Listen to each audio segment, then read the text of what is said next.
ticks in.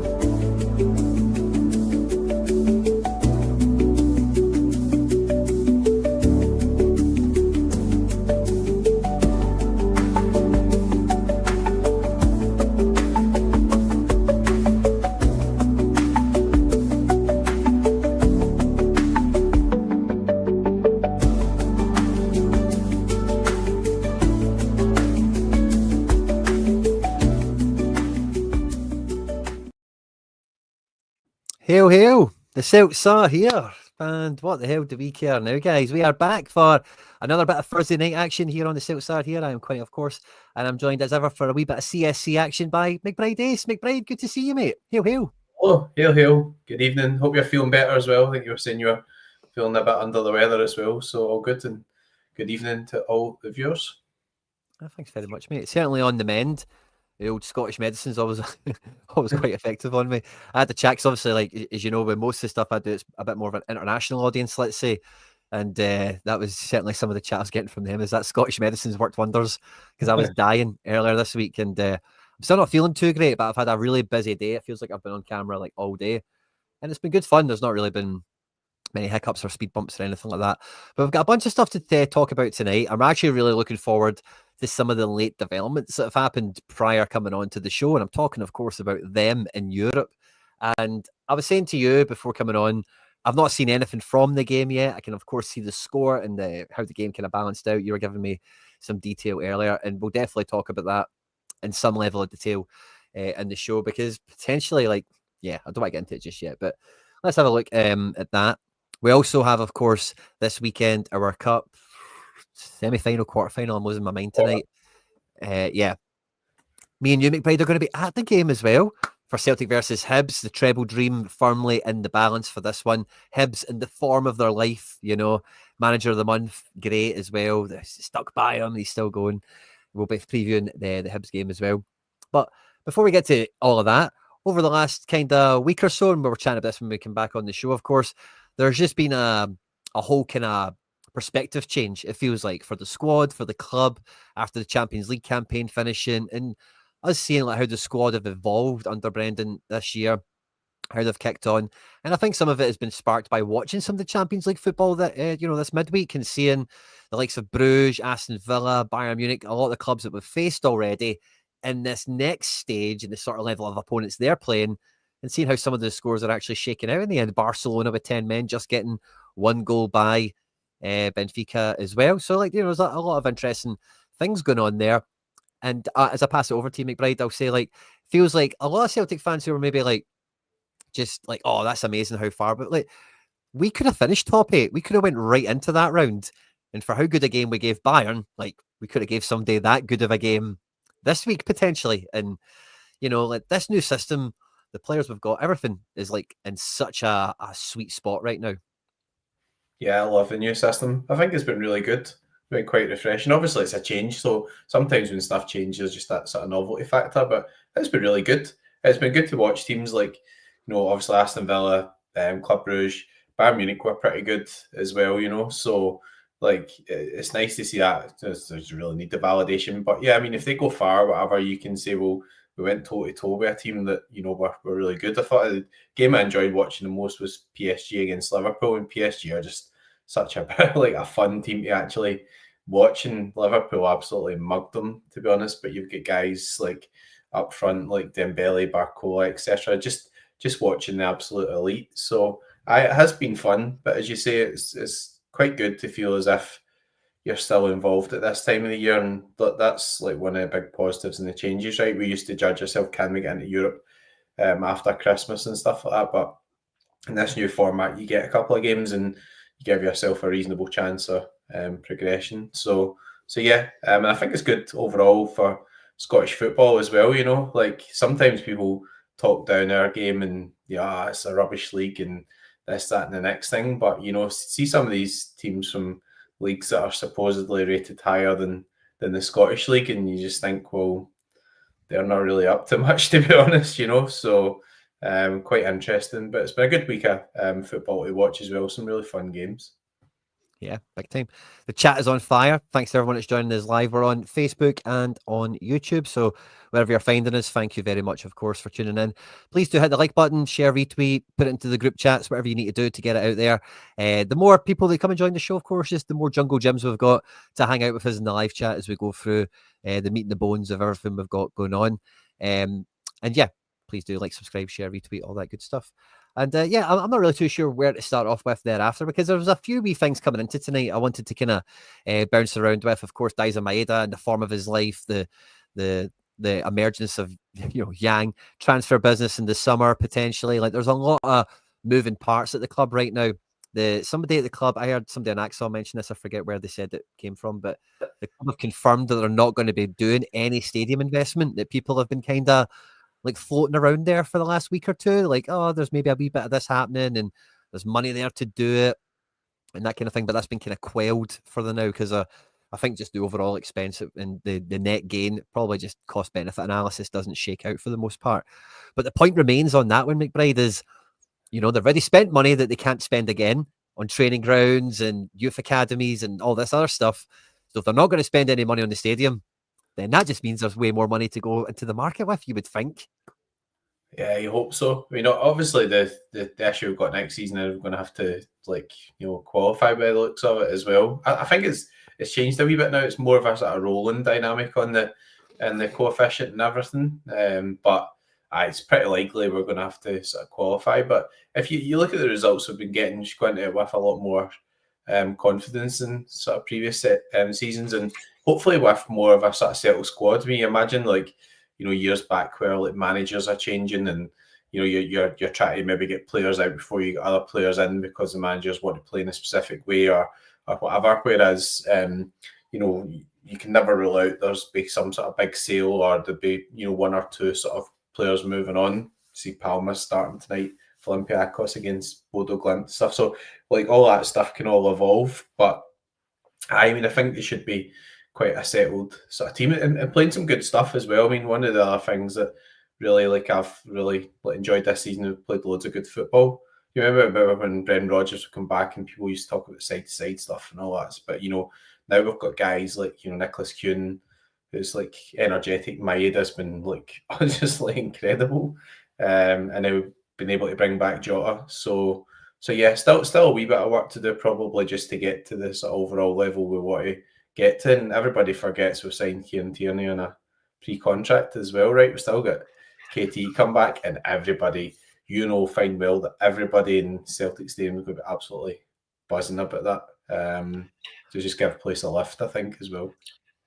I was thinking about this, right, because I said it in one of the thousands, I've probably said it in more than one, right, but the thousands of Tierney videos that have been made on this channel over the last 6 months, from talking about the rumours to talking about the news to talking about it happening and everything else really in between. But like, Tierney is still well thought of at Arsenal, and like, their season isn't over. It does feel like Liverpool have pretty much wrapped up the league at this point. Let's just call a spade, but it's not done. And after he comes back here, he's not going anywhere again, probably. Certainly not the Premier League, you would imagine. So, I know it's not really the way anyone particularly wanted it, other than Arsenal, from the sounds of things, but I'm kind of glad that Tierney's getting to play his last hand at the table. I know he's not like out and out playing. He came on for Skelly for the last 10, 15 minutes, whatever, the other night, but it's fun to see. We're all crossing our fingers he just doesn't get fucking injured, obviously. But it's great to see he's still operating at that level, because he's just going to come to here and continue to operate at his top level, but probably be maximized much better, because we can maybe rotate with somebody else. Hopefully we get some of that business done. But it's great to see that he's not completely damaged goods, I think, for any Celtic fan that hasn't been overly following him, because like I mentioned in all the videos I've did about Tierney, when he played in Spain, he was top 3 left backs in the league easily. And Spain's got a decent amount of left backs in it, where that's a decent accolade. But the problem was obviously playing like 6 matches a month was a bit much. So the Tierney thing, like you mentioned, is that's a fun little subplot in the Champions League. It was maybe a wee bit unexpected this week as well. Yeah, and Arsenal doing really well too. So I mean, you wouldn't really rule out. I think the later stage of this competition, there's no real overwhelming type favourite, if that makes sense. I know Real Madrid, you always expect they're always there and they always perform at this level, but you can feel as if this season they can be got at as well. PSG will feel so hard done by, like, to lose against Liverpool, but they'll look so dangerous, and you wouldn't like put it past them getting a result at Anfield. Arsenal won 7-1, so the advantage for them is they've had a lot of injuries, like, you were mentioning injuries there, but that lets them kind of, maybe give Tierney a game or whatever next week against PSV at home because they're 7-1 up, so they can rotate a wee bit, freshen some people up, prepare for later stages, the league, all that sort of stuff. So yeah, pretty interesting. So yeah, I mean, we'd have preferred to have had them in beforehand, but I think Jeff Schlupp's actually done pretty well, to be honest.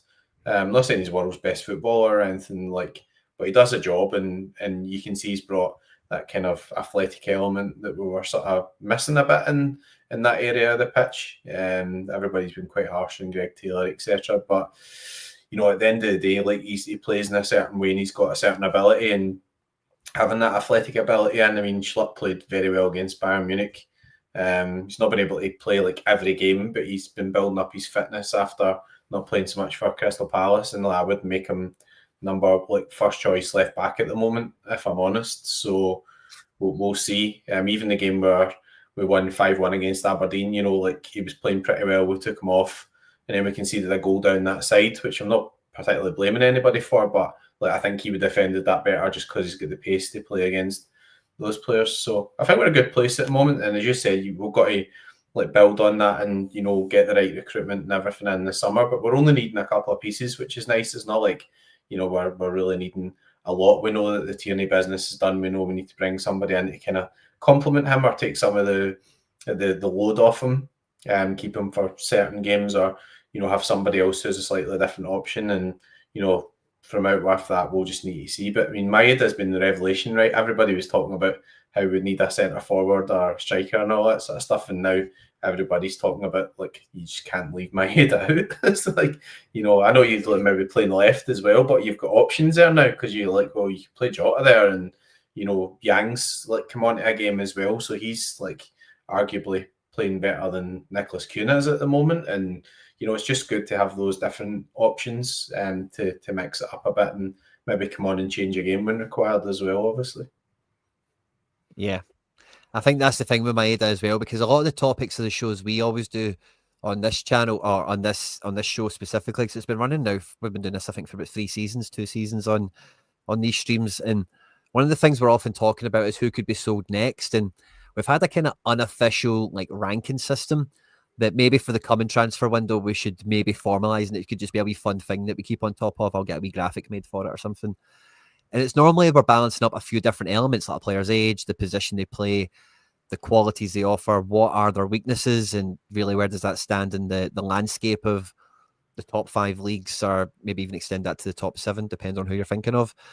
And the thing with Daizen Maeda is he has always been potentially the second or third guy that you would think is going to get a lot of scout attention, but his handicap, his negative, was scoring goals and stuff, which when those teams are looking for forwards of any position in their squad from the bench, from the start, whatever, missing chances, BCMs, big chances missed is definitely something that puts a lot of teams off. And now that Daizen is screwed that nut, as it were, that's got a few Celtic fans beginning to worry now that he's borderline the complete package, and really across all metrics, there's only the likes of probably, and not by much, and probably not even by the physical statistics, but you're talking about Lautaro Martinez, Julian Alvarez. These are the types of Brian and Buemo. These are the types of strikers that are like Daizen at the elite level. And by comparison, I'd fancy Daizen in a shootout against some of these guys, and there'll be more than just non-Celtic. There'll be more than one. I'm a Celtic fan, obviously, but there'll be plenty of non-Celtic fans out there, probably the way of saying it, that might be starting to think the same.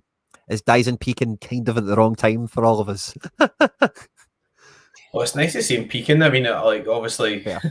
There was points where even we were pretty critical of him as well. I mean, I think we get a bit of an inside intel because we played so rare, and we knew he was good in Japan, and he used to tear it up through there for Yokohama through the middle. And even you watch the actual Japan games, they always played him through the middle, so that was always sort of in your mind. I mean, I think he's peaking because he works hard as well, and sometimes people, it doesn't really matter, whatever, they've only got a limited ability. But I think he's one of those guys where he's just going to come in every day and he'll just like improve gradually.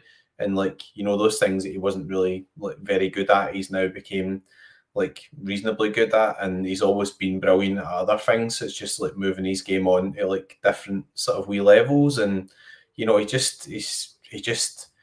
buzzing at the moment. And players like obviously going in and out of form as well. Your Nicholas Kuhn, for example, you wouldn't have believed anybody could have challenged him for player of the season at one point earlier on in the season, and now you wouldn't really believe that anybody could beat Daizen Maeda to it, because he's been sensational. So he could just be in peak form and everything just now. And I think the issue is that we've made a bit of noise in Europe as well. So I think people are paying attention. Everybody was talking about that Bayern Munich result, and I think people will be talking about the result Rangers have managed to get against Fenerbahce as well. I think that like actually Scottish football is making a bit of a mark again, and it's good to see Hibs improving. Good to see obviously link up at Hearts with the sort of Tony Bloom group and everything. I think that there'll be a few sort of clubs that are not really that well run in Scotland, if I'm honest, that'll actually will start turning a corner. Even Aberdeen, they look as if they're signing a better profile of player. They're going out and they're spending, all right, it's not crazy amounts, but spending £1 million on a player or whatever, that's kind of pretty significant for them, if that makes sense, getting guys from Scandinavia. So let's hope it's kind of turning a corner in terms of moving overall standards forward, obviously. But we were talking about Maeda, and that's the day that he's not going to be playing for Celtic's going to be ultra tough, because I don't know about you, but like if you just had to pick one or whatever, like he would be the first name in the team sheet in terms of your favourite player, wouldn't it? I mean, difficult. He's very quickly got right up there. And the thing about Daizen that's extra kind of beautiful is the amount of like hurdles he's had to overcome. And a lot of it, I would never say fans have been negative about him, but a lot of fans have been like not overly pro Daizen for large periods. And there's been little chapters over the last couple of seasons where like he scored an important goal. Or the thing I will never forget about Daizen Maeda is that he got that injury after international duty, and it was like, oh, he's going to be out for maybe like 2 months or something, and he came back in 2 weeks. And I was at the game, probably with you, when he came off the bench, and honestly, I was almost greeting. The reception was brilliant, and you could see from him on the pitch that he was like, it really hit him. He was like, oh no, these guys love me, and then from there he went on and kicked on a level. And I've always said that there's been something weird with him and Kyogo. Now that Kyogo's out of the way, it feels like he's just being himself. There's no got that guy to deal with at work every day anymore, or whatever it is. And he's just charging on with it in a big way. I really do hope we can hang on to him. And I really do think, like, sincerely, Celtic have to hold out for crazy money.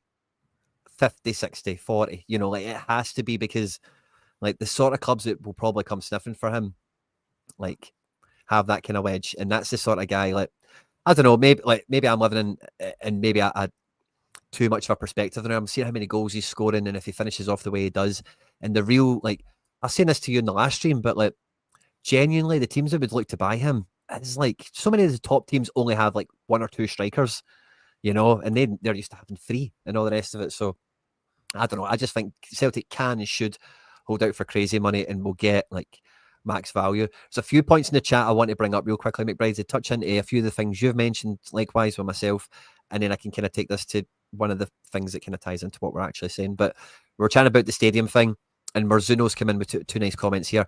I do agree that there is a lot of improvement to be made in and around the area, and whatever the costs associated, Celtic are probably manageable with, right? But see this mortgage thing, like, that's like a noose around the neck, and I don't think they ever want to do anything like that, to be honest with you. So if that's the kind of scale it is, whether you see it as affordable right now, I don't think they'll fancy that, because 10 years is such a long scope.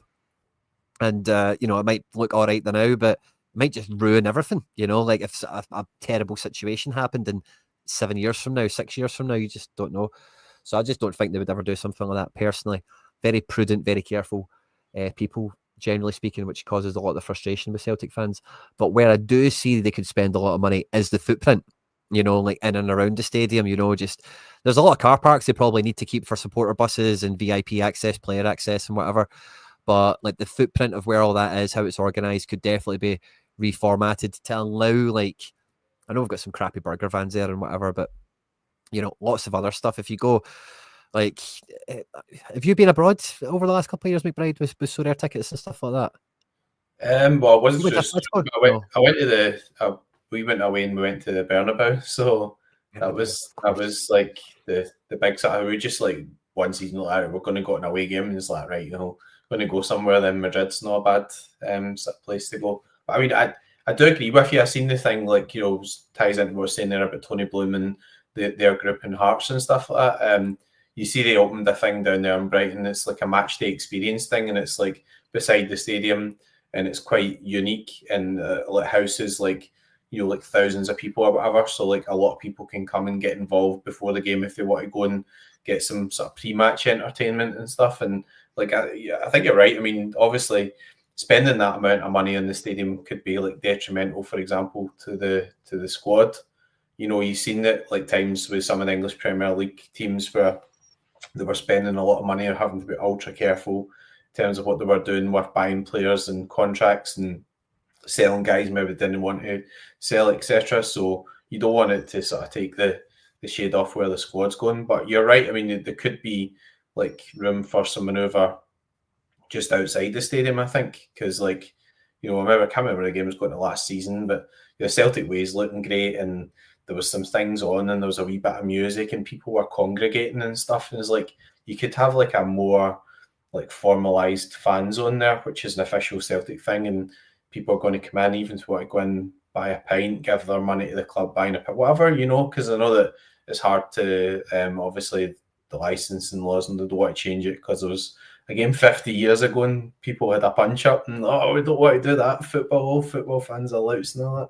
You're allowed it at rugby. So anyway, let's not get into that. But yeah, you could have something that's you could spend money on something like that, and I think that would bring in good commercial sort of revenue for the club as well as a match day experience. So yeah, I think that's something that we could make huge strides in very quickly, because I've been to a fair amount of Premier League grounds now, like over the last year or so, like Tottenham, City, Villa, Newcastle, spring to mind Anfield, or not for a match, right enough.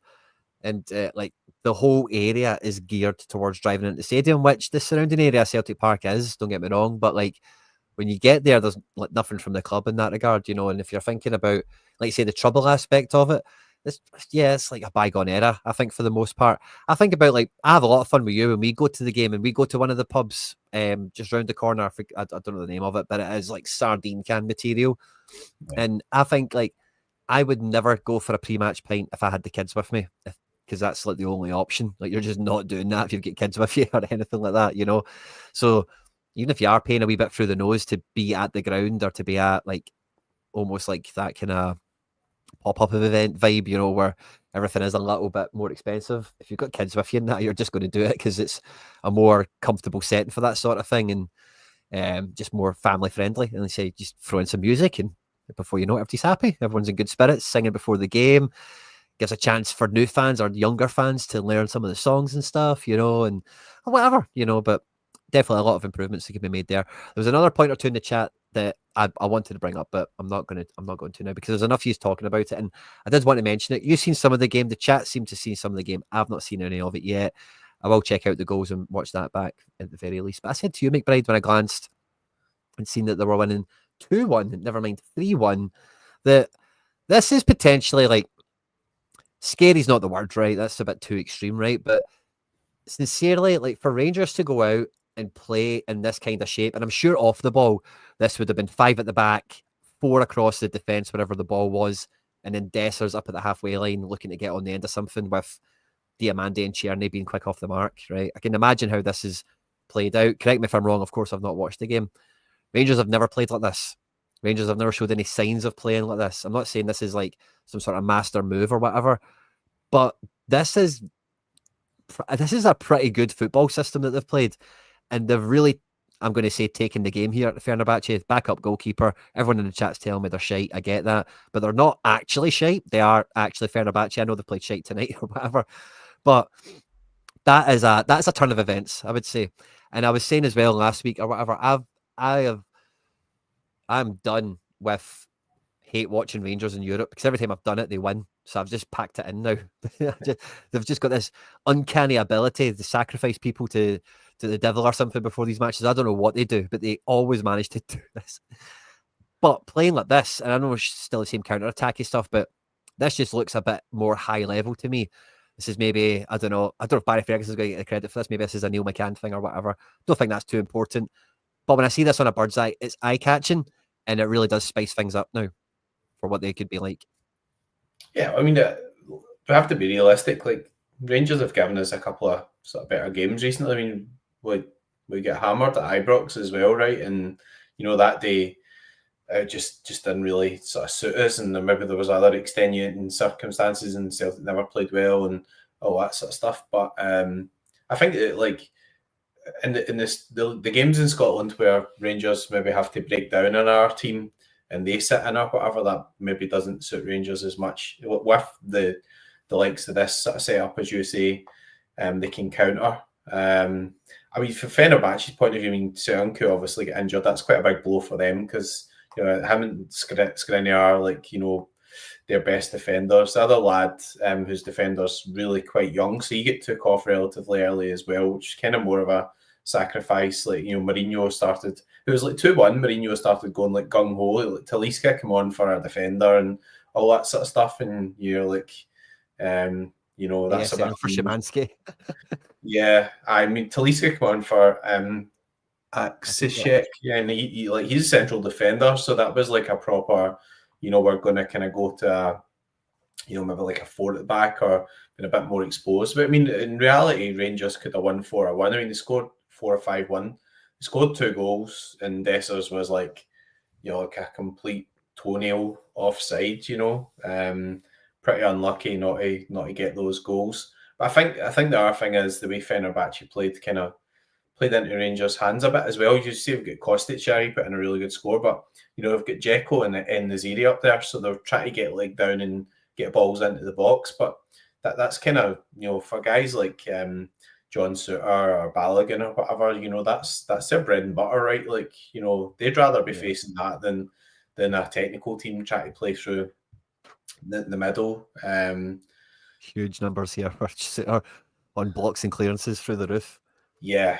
And Butland nearly KO'd Robin Proper, so obviously I had to make that change and stuff as well. So yeah, I mean, the way the game panned out obviously like suited Rangers, but you've got to give them some credit. I mean, like the third goal, like Czerny's goal, get the ball, good ball up. He's kind of clear, taking a few good touches, composure, and he's actually scored. You know, so you've got to give a bit of sort of credit in terms of that, in terms of European performances. So you'd have to fancy they're massive favourites to go through now because, you know, yeah, Fenerbahce have still got some good players, etc. It's not over, but you know, they really needed to get a result in Turkey, didn't they? So there we go. I wouldn't say like, I don't think we should really be worried about it. I think we should be realistic and realise that there've been games this season where Rangers were already given Celtic a good go, etc. And Celtic are just,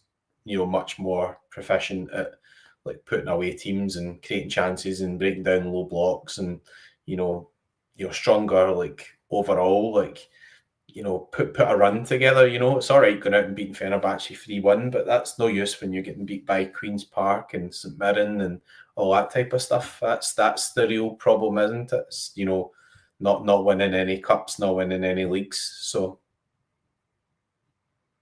yeah, it's just one of these weird things over the last couple of years where they're just like, and same with Fenerbahce, like they're just proper Europa League teams. Like in the Europa League, in one of these ties, like they've got a puncher's chance as well as they do, and they've definitely shown enough. The majority of the squad, I know there's a lot of newer faces to the equation over the last year and a half or whatever, but they've just got this mad random ability to be all right in the Europa League. So fair play to them, and you know, I'll check out the highlights, maybe form a bit more of a clearer opinion on it. But my overview of this, just from a distance, is like, this is interesting because this playing against us is like, that's a proper like persistence and resistance kind of thing. It's a yin and a yang, you know, it's two systems that balance off well each other. And it's not something, I was going to say it's not something we normally have to deal with, but it is actually a kind of scaled up version, or like the volume turned up of like St Mirren or some of the better teams that we've played against domestically, certainly. Maybe not Aberdeen, but yeah, I'm thinking like St Mirren, a good Dundee team from last season, where they would kind of go 5 at the back box and have a forward that was always available for runners to play with. And like, yeah, like, you know, it's a total difference change from their old 4 at the back and that basic system where the players just weren't good enough to really keep it going, as the results showed. So this is a sea change. It'll be interesting to see if they do this. I was going to say at the weekend, but they're not playing this weekend, are they? Because it's only cup games in the route, so they've got the weekend off. Cup to play, Quinny. That's this thing. You've still got to get to this round. So yeah, that probably suits them ahead of next week. They've got the weekend off. Yeah, I think Fenerbahce have as well. I mean, I think that was that. I'm pretty sure there are Turkish league games on, and I think they've done something to just to try and assist because they're through at a later stage. Which, you know, you see some leagues do that. You know, they just say, "Well, we'll just rearrange a game to later to give you extra prep time or whatever." I don't know, but yeah, I mean, Rangers have no game this weekend either. And Fenerbahce definitely don't, because I was trying to see where Skriniar was for my our teams, and he's got no game. So it'll be an interesting game next week. But yeah, as the Europa League, and the thing is, you know, Celtic have been searching for Champions League results, etc., and we've turned around like a home Champions League form, and I think, you know, we've made some really like huge strides in terms of getting some good away results. But let's not, you know, forget that this is the level down. It's the Europa League. It's not the Champions League, and you know, yeah. Level down for sure. And I think Wilson's spot on here as well. And who can blame them, honestly? See the teams Rangers have beat, every single one of them has had every right to underestimate them and to write them off, because every single one of them should have beat Rangers on paper, or at least in the match. Well, all the matches I watched, it wasn't as if like Rangers were, and again in this match, it doesn't.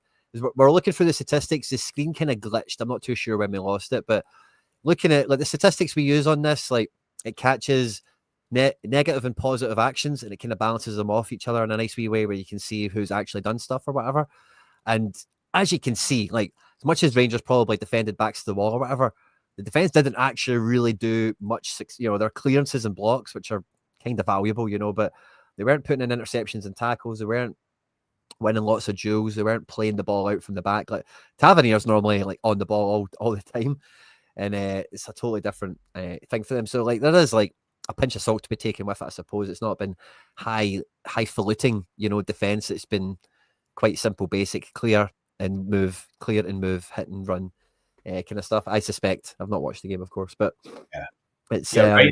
It was effective. It was like, you know, we're gonna counter attack, you know, and particularly in the second half, because, you know, at one point it looks as if Fenerbahce were going a bit more, maybe not gung-ho with the setup, but like when you're starting to bring on like attackers for defenders and all that sort of stuff, then they've reverted away from their sort of free at the back. They usually play a sort of free at the back with the wing backs and stuff, and then obviously rely on guys like Tadic, Szymanski, guys like that to sort of do the creativity stuff. So no, but you've hit the nail on the head. You don't need to watch highlights now, Quinny. But I was counter-attack stuff. It was very effective, and also, like, you know, the first goal was pretty much gifted as well. Right at the start of the game, you know, it was like, you know, Fenerbahce messing about with the ball, and, you know, just kind of breaks the Dessers and you rounded the goalkeeper.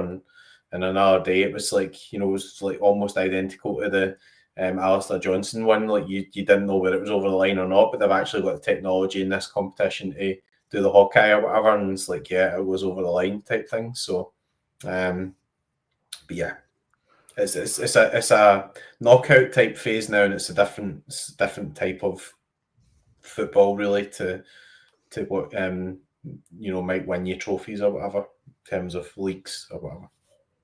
And I'm totally drinking the same tea as Maestro on this one. I think like the negative thinkers around the Celtic board think that it's just about staying ahead of them.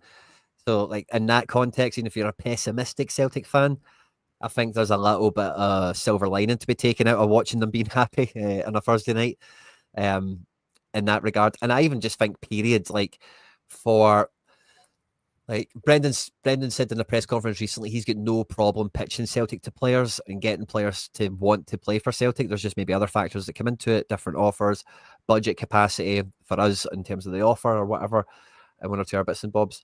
But there's 1,000. What I like about this more in terms of like lifting Celtic up is like just the level of the league being that little bit higher. Where like if you do have Scales, Quan, Mikey Johnson, Ryan Christie, whoever you want to think about or talk, whatever, guys out on loan in the league, then, you know, like it's just better teeth cutting, you know, you just get a better player development system from it. And that's, even if you expand that out to Scottish football and young players coming through all the individual clubs as academies, like it's just, you know, the more better teams that there are, or the more teams capable of playing European football, the better. So yeah, it's one of those ones. I don't take any solace from it really, or any joy, but if there's anything to try and think about in a positive sense, that's probably as far as it goes, I would say. Yeah, totally agree, Quinn. I mean, like that's the good thing with the European setup now as well. Obviously, you've got 3 competitions, so it feels like people get in at the kind of appropriate level in terms of European football. And then, you know, if you look at like the team that comes third in Scotland, they're guaranteed some group stage football, I think, again, as far as I can see. So that's like a £4 or £5 million windfall for them.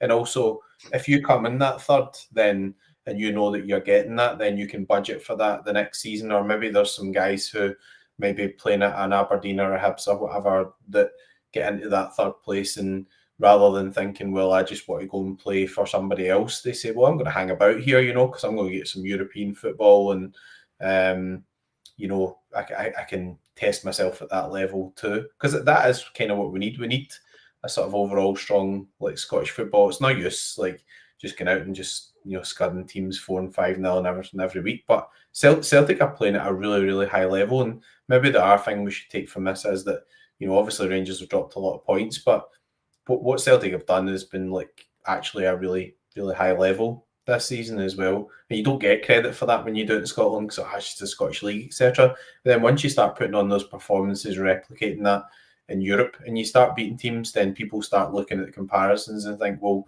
you know, actually, you know, the top teams in Scotland might be better than the top teams in Turkey, or they might be better than the top teams in maybe not Belgium, actually, because there's a lot of good teams. But you know what I mean? Those are the kind of leagues that we're in and around in terms of the sort of overall, you know, sort of scheme of things. Lots of well-run clubs, Bruges, Union, St. Galwaz, all that sort of stuff. So maybe we are, like, you might be regarded as slightly ahead then, but Bruges got to a later stage than us in the Champions League. So, you know, we never quite sort of made that ourselves, but it puts a bit of sort of credence on the Bruges result earlier on the season, where everybody just thought we would win because we're beating other teams at home. But, you know, they're clearly a really good team.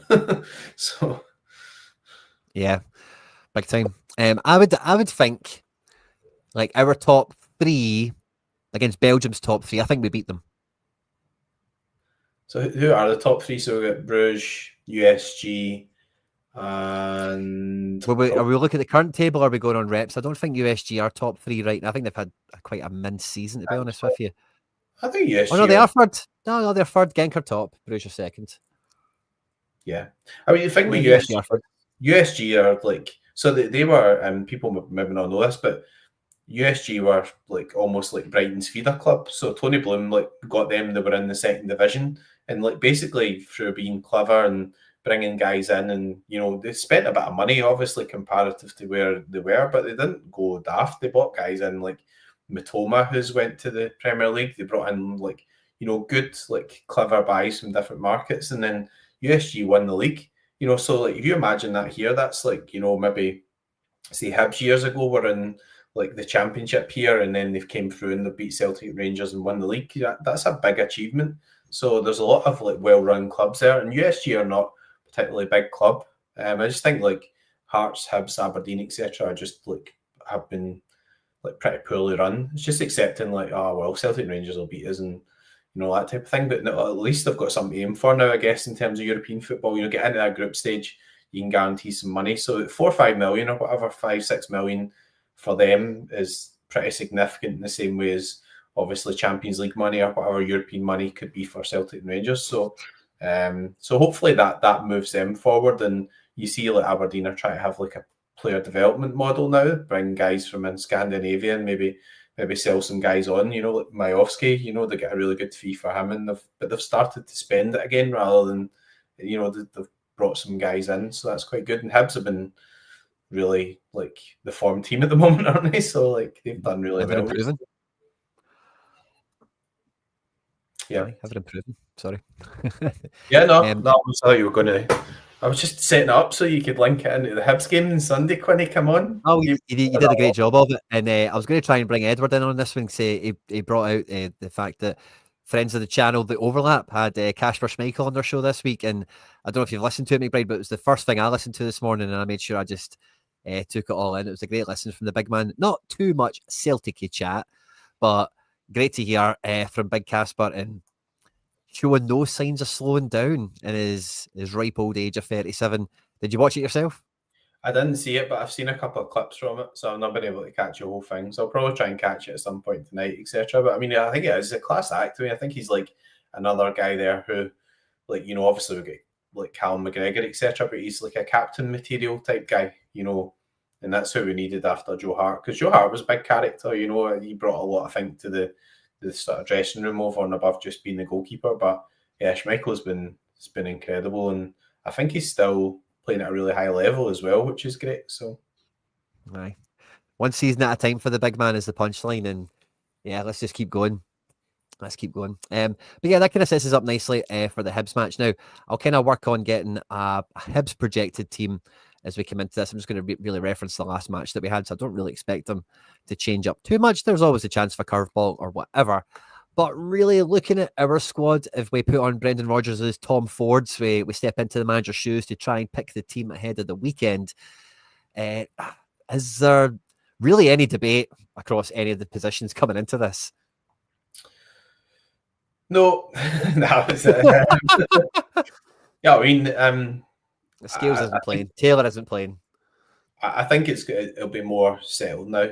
Like, I guess like the one that's been more in and out has probably been left back, right? So I think that Schlupp's kind of nailed down that position now, to be honest. Like, I know Greg Taylor was like maybe not playing some of those games. He had the thing with his family and the kid and all that sort of stuff. But you can see the performance of Schlupp against Bayern Munich that he was just bubbling away to just like actually take that place. Like, I think. So, and I would start him because obviously I think he makes sense to play against Martin Boyle as well. I watched one of the Hibs games recently, and obviously you had the game where Hibs beat Celtic too. But Martin Boyle's quite sharp, So they've obviously got guys there who you've got to keep tabs on. So I wouldn't start Greg Taylor, and I don't. It's nothing personal or anything. I just think that Schlupp would be the right answer for this game as well. And based on how he's been playing and what he's brought to the team, I would keep him in there at the moment. So I'm with you. Michelle with a great point. Trusty's missus is set to pop. He did actually come off with a bit of a gash in his head. I was wondering if there was maybe any sort of 10-day concussion protocol that maybe would have come into that. But I think by now somebody would have caught wind of that and it'd have been disclosed. So I doubt it. But yeah, if there is a little, is Trusty going to leave this game to go to the hospital? What do you think he does? I don't know. It's a difficult one. And you'd imagine that he's, there'll be a decision made on that. Home? Aye, it's at home. There'll be a decision made on that before the game, I think, like based on what's happening. Like they'll be in the picture, Yeah, I guess it's possible. But what we're talking about here is who should start based on kind of football and merit. And like, yeah, I would keep Trusty in. I think he's had some points where he's maybe struggled a wee bit, but you've got to also give him the credit for. I think he played against Bayern Munich and he played against Atalanta as well. So, sorry, mate, this one's just got me. The comment from Craig Yang. yeah. Big youngster. Yeah. Up front, there is maybe still a bit of a question to be had because are we starting Jota? I think we are, aren't we? But maybe he doesn't. Yang Gang might be honest. Is Kuhn still definitely going to start this game? Like, it probably is Kuhn and Jota, isn't it? But, like, Does Daizen maybe play the wing and we start Ida? Is maybe more of the equation. Yang's probably just now nailed in his half an hour. He's got a good half an hour promised to him. It'll do well for us. That's kind of where he's at now. So it's more the kind of Ida Daizen thing, I suppose, isn't it? Could you see him going with Ida again and then keeping Daizen on the wing to then have Jota or Kuhn for later? Or do we think we get the mega press? I think you've got to play Daizen in there myself.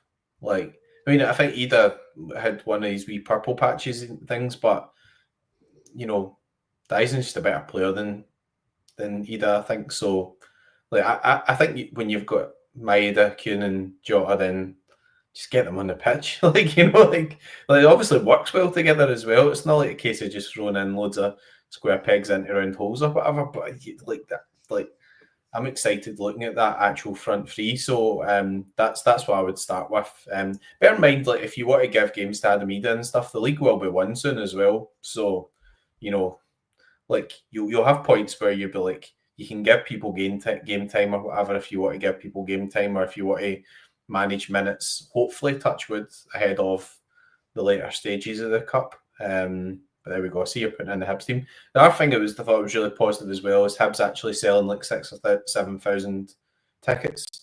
You know, it's going to be an event. It's going to be a proper event, by the way.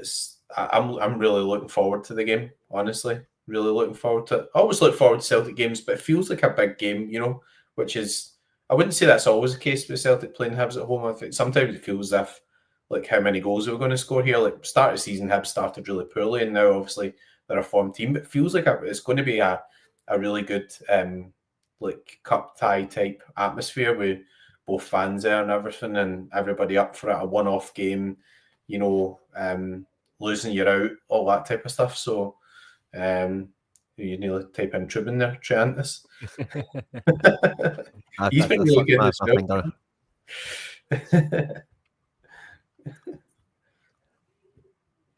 No, I'm with you. I think this is the highest pressure domestic game we've had this season, because even the derby matches, I know we didn't do great or not, you know, in the last one, but we weren't really worried going into it. We weren't like, oh no, we can't drop points here. Even after it, everybody was just like, oh, that was shite, you know. But nobody really cared.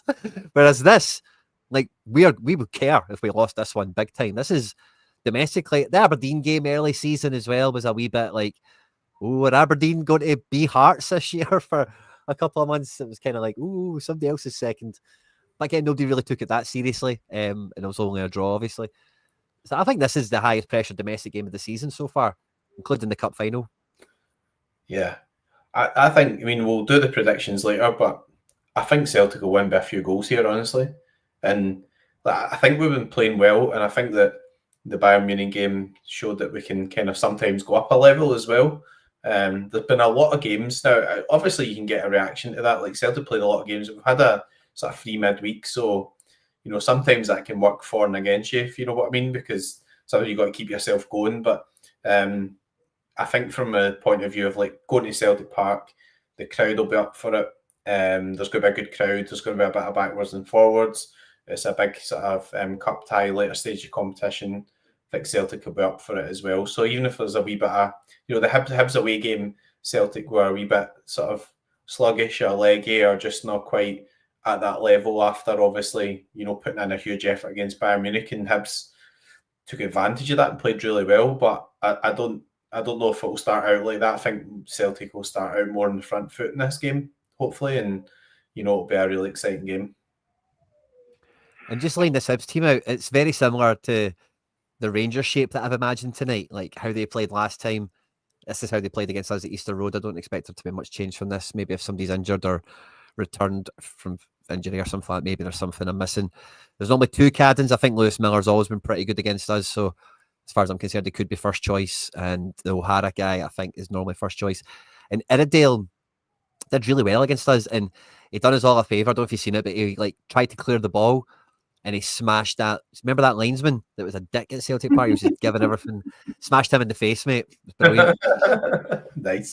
He scored a banger as well. You watch that Hibs Hearts game? That was a absolute belter. A goal he scored as well. So that was an interesting game. Yeah, I caught the highlight of that. I didn't watch the game itself. But yeah, it's just that 3 that becomes 5. You've then got this kind of busy midfield four, but Boyle and Campbell are kind of going up front as soon as the ball breaks. And that boy Bowie, like, if we were in the space where we didn't have Johnny Kenny, and you're thinking about that Luke McCowan type signing, I would have that guy as third striker if we probably didn't already have Daizen Maeda as like the number two, because I think like Rodgers probably doesn't want to. I think this mega press kind of thing, like just for how much he loved Kyogo being at centre forward, what he spoke about with him when the last interview I had with Brendan or the last press conference thing. I think that'll be the kind of shape we go for again. But this guy Bowie was really decent against us, really handy. He's been in some decent form. A wee guy they've brought through, so they're definitely going to they're going to hit hard. This whole team, this whole back five, are all units. They're all smashers, and not quite the same way that we've seen with Aberdeen, where their hard-nosed smashers are just like thugs. Like Rubizic and Savelj or whatever their guy's name is. They're just absolute hatchets. These guys like Iredale, Cadden, Miller, they're just like tanks. Absolute huge guys. So it's going to be really difficult to break them down, and they're really quick to play through us. How they got their goals, obviously, is running into space, playing off of us, ball with Triantis and whatever as well. So we'll definitely need to have our A game for this one. There's no two ways about it. The clean sheet is not a given here, and in a cup game, it could be finely balanced. You said you fancy us to score a few. I'm probably overall with you on that as well, but I think with these games, and we've seen it with the game that we lost with them, kind of the sequence of the goals sometimes that can really determine the outcome ultimately. Like if we are dominant, don't really get that chance in the first 30 and they open the scoring, like it's just then a different game state, a different sequence of events that needs to kind of happen. So it's always the first goal is so crucial, to use a cliche. I think the atmosphere will help Celtic as well. To be honest, like I think it'll really help. I mean, it's kind of, you do want a sort of strong like Hibs and Hearts and all that sort of stuff. You don't want to be going to like Easter Road and think it's an easy game and things. So, like, I don't know about you, but I always regard like going Easter Road as going to be one of those banana skins or hard games, or the tough atmosphere. They're going to be up for it. They'll have some good players, so you've got that. But we're at home, but I think having away fans and everything there, and having the sort of spirit the Hibs have got, the run they're on, how well they're doing, they'll be up for it as well. So it's just got all the makings of being a really good cup tie, and I think there will be goals. I think that, the last game you really ought to have been 4 goals. Celtic came back to 2 each, so I think it'll be something similar again, where you'll see quite a few goals, and it'll be a nice entertaining afternoon. Yeah, because like I think we'll dominate possession as we kind of normally do. But Campbell was very good against us, and Boyle, like you mentioned him kind of earlier, but he was picking up pockets on both sides of the pitch. It's not got a bad cross on him as well, and that's the thing with this Nicky Cadden on the left. Is I've heard people say he's got the best cross in the league, and really when you watch this Hibs team, delivery even from throw-ins and stuff, like their delivery is constantly dangerous. So there's no kind of space or minor set piece or whatever that you can really concede to them and kind of think, the danger's gone kind of thing. So it's going to be about being on high alert. And again, like we've seen with some teams, whether it's Campbell or Boyle, or depending on how things shape up or whatever, you always feel that there's an urge from teams to go down our left-hand side somehow. And you're then just looking at Trusty getting dragged into spots. What will Schlipp be up to here? Can he handle Cadden, like the comment says it will be, or Miller to come in? And it will be about our defence being on tip-top. Schmeichel, the overlaps favourite of the week. Big game for him as well, of course. And Alistair Johnson, you just can't see a team wanting to go against him, especially domestically, So it's going to be interesting to see how we keep them out. If we get a clean sheet, of course, I think it's just going to be a much more comfortable day. And I think this will be a great game for Engels to grab the game by the scruff of the neck and to really continue to strut his stuff, because this is a high pressure, earn your medal game, domestically, like I mentioned already.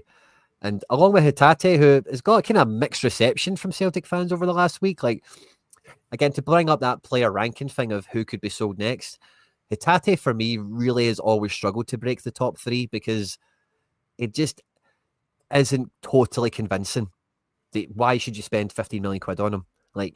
I couldn't really convince a team to spend 15 million quid on Hatate, and I love him, because he's still not quite had that Daizen Maeda season, that Matt O'Reilly season, where you can see all of it coming together for them. But there's people talking about, this might be the end of the cycle for him, and maybe he moves on and all the rest of it. And I don't think he's in a rush. I definitely think he's ambitious enough to leave should the right offer come in.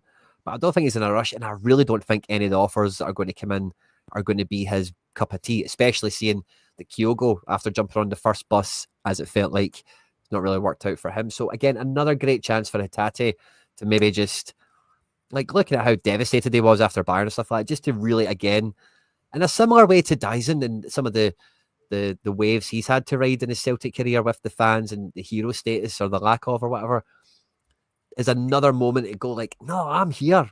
I'm part of it. You know, I'm not in a rush, and I see my future here for the next couple of, for the foreseeable. And let me go win the match. Let me show you what I'm all about.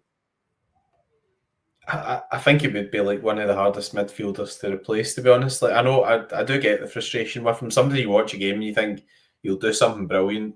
You remember like the game where he scored the goal away against Aberdeen, and it was just a great take and it was a great finish. I thought he was terrible that night. I thought he played really badly, right? But like, and you just thought, I was actually saying, you need to take him off, and like you can see why he was left on, because he comes up with that moment there. I think the thing is, like, he does a lot of this stuff in the middle of the park that it's kind of more risky, you know. So the frustrating bit is when he gets the ball and he passes the ball 5 yards that way and he gives it away and he does something stupid.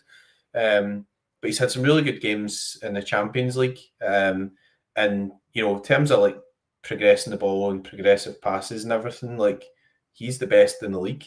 And he's better than Engels at that. Engels is really good at other stuff, but Engels is not the same type of player as Hatate. So I think what you got to remember is that guys like Engels and Hatate can complement each other. You know, if we had like, you know, 3 Arne Engels in there, I don't know how that would quite work out. Maybe it would be pretty good actually, because Engels is great, but you know what I mean, don't you? Like, you need these different types of players sometimes to sort of complement each other. But I don't think Hatate's had as bad a season as people sometimes make out. It's just that you get people saying, "Oh, Hatate's been shouting," you know. It's like, have you looked at like the last 8 games? He's had like 3 goals, he's had 2 assists, he's always like, you know, ball stats, key passes, and everything are miles better than the rest of the Celtic midfield. So like, you can feel that sometimes, but we do tend to carry high standards as well. So he's kind of became, and he's not quite hitting the same heights in some respects, right? But he's kind of became our wee Morioka, hasn't he? Where he's just that little tidy guy in the engine room. And I do think a lot of his hard work does go unnoticed in terms of like his recovery position, particularly from set pieces, because he has put like to be the recovery defender from corners and stuff like that. He doesn't go in the box. He maybe gets to the edge if the opposition put all their team in there. But if they leave guys out, he's back there with, I think it was Schlupp the last game I watched, hanging about for them to counter with. I think he would be very hard to replace as well if you're going to try and go like for like. But I think the thought process, I mentioned it in a video recently, but like whenever anyone brings up Lennon Miller, like, you kind of need Hatate to leave for Lennon Miller to be interested. I think there's reports this week that Leon are interested in Lennon Miller, and if Leon are putting an offer in, he is going there. Like, you know, I don't know if Cherky will still be there next year. Obviously, he stole the show tonight again as well for them. But they've got Thiago Almada. The French league is just so good for young players to develop in as well. And if they're going to say you'll play for us with guys like Tolisso and a few other nice experienced players to learn from, he's not coming here unless he's guaranteed to start. None of this like McKeown Bernardo gig. He's not going to do that. Like, why? Who would do that? Even the hardest of nosed Celtic fans would really struggle to do that, because you'd always fancy, oh, I'll do what Tierney's done and I'll just come back later, you know, like after I've had my adventure. Here, they're here, the now, and this will really help me maximize myself. So I don't see the club rushing Hatate out to get Miller, because I think that'll be part of the, at least the conversation, like, where does Miller get minutes if they are talking to the player and the agent and whatever. And I say, I don't think Hatate is going to get on the first bus. I don't think we're going to get a bid that would really put him on a bus either, you know, like Jota style. Because again, Jota was not like primed to be sold. Right before the Saudis bought him, he was kind of absent for about 6 months. He wasn't really that great. He scored a few goals and stuff, but there wasn't, like, I remember doing streams on the channel saying like, Jota's not grabbed a game by the scruff of the neck for ages, you know, and he needs to do that this week, and then he wouldn't. And it was becoming a bit of a meme at the time. I kept saying it, kind of like Scale should start for Trusty. It was kind of like that. So it's weird sometimes how these things work. I suppose ultimately I'm kind of rabbled round here. But one thing I did want to say on that Hatate Aberdeen thing is, again, so many parallels to Daizen. Do you remember the first goal that Daizen Maeda scored from outside the box? I'm sure it was against like Motherwell or something like that. Maybe he came off the bench and he missed an absolute howler, like an absolute sitter, like missed it. And then he got the ball at like left mid, dribbled inside and like hit it from like 30 yards. And kind of, it was a good long shot, obviously, but it was a kind of scuffed Daizen. I'm just going to hit this one. And it flew in. And it was, again, just one of those moments of he was playing honking, he'd missed a sitter or something, and he pulled it out. It was just some sort of divine touch just to make it all be forgotten. And then remember that goal he scored that night is the takeaway from it. So, yeah, parallels to be drawn. Yeah. I think unless if you get something to come back on with me with some of the chat we've had, I think the only thing to get to is score predictions probably. Yeah. Well, the thing that came to my mind was, remember the Hatate moment when Ida got Ida was claiming the goal, but it was a young boys game, and just actually that brilliant sort of turn, long ball, and it kind of created the goal in a way. So I think he's got those moments in him. Score predictions, I'll go 4-1 Celtic. 4-1, nice. I'd like to see us score something like 4. I do think we'll concede 1 probably, but I think 1 can quickly become 2 in a game like this, depending on how it shakes out. Yeah, I'm going to go with us getting 4 in a game like this, because I just do think we've got enough different players that will get involved. I think we've got enough strength on the bench as well. If this is the way we're starting, you're looking at bringing on Yang, you're looking at bringing on Ida, you're looking at bringing on McKibben, which, all 3 of these guys in this game will just up the ante, keep the tempo high.